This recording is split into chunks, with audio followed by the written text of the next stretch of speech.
Positioned at the edge of the Enlightenment and standing in the shadow of German idealism, Arthur Schopenhauer emerged as a radical voice of realism, or, as some would call it, philosophical pessimism. At a time when optimism and rationality dominated European thought, Schopenhauer dared to stare directly into the abyss of human suffering and ask, what if this is all there is? He didn't offer comfort. He didn't offer redemption. What he offered was something perhaps more honest, the idea that suffering is not the exception of life, but its very foundation. Schopenhauer stands at a pivotal point in history, just after the golden age of reason and before the psychological turn of modern thought. He rejected the idealism of Hegel and the religious promises of salvation, arguing instead that behind all of reality is not logic or spirit, but the will, a blind, irrational force that drives all life to endlessly desire, to strive, to want, and in doing so, to suffer. Born in 1788 in Danzig, now Gdansk, Poland, Arthur came from a wealthy and cultured merchant family. His father, Heinrich, believed in practical education and worldly exposure, taking Arthur on long trips through Europe from a young age. But tragedy would shape Arthur early. His father died in what many believe was suicide when Arthur was just 17.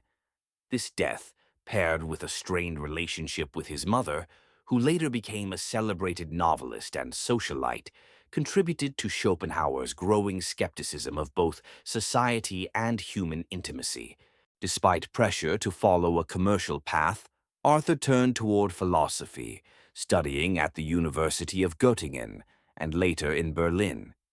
He became deeply influenced by Immanuel Kant, but diverged sharply from the optimism of Enlightenment ideals.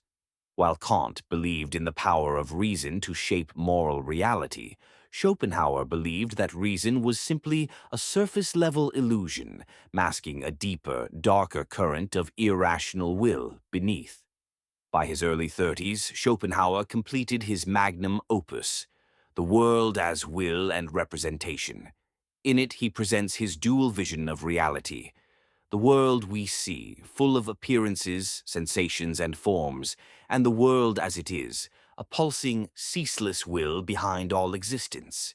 Desire, he argues, is the engine of suffering. The more we want, the more we hurt. And yet, to live is to want. Unsurprisingly, Schopenhauer's worldview found little favor in his lifetime.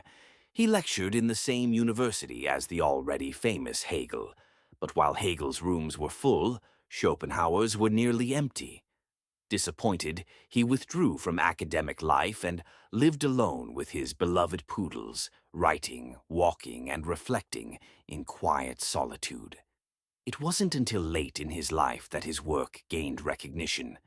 A new generation of thinkers, artists, and writers began to discover in Schopenhauer a strange comfort, the comfort of brutal honesty.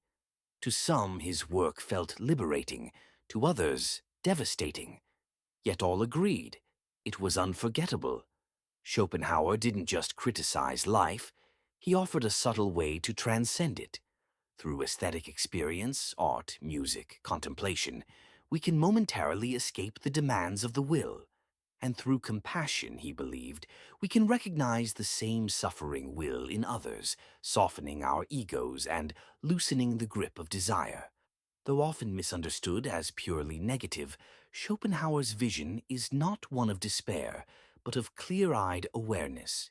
He saw life not as a problem to be solved, but as a condition to be understood, and perhaps endured with grace.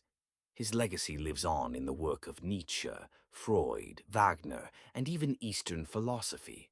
And while he may have never fully escaped his own melancholia, Schopenhauer gifted the world something invaluable: the courage to look directly at suffering and still find meaning in the looking.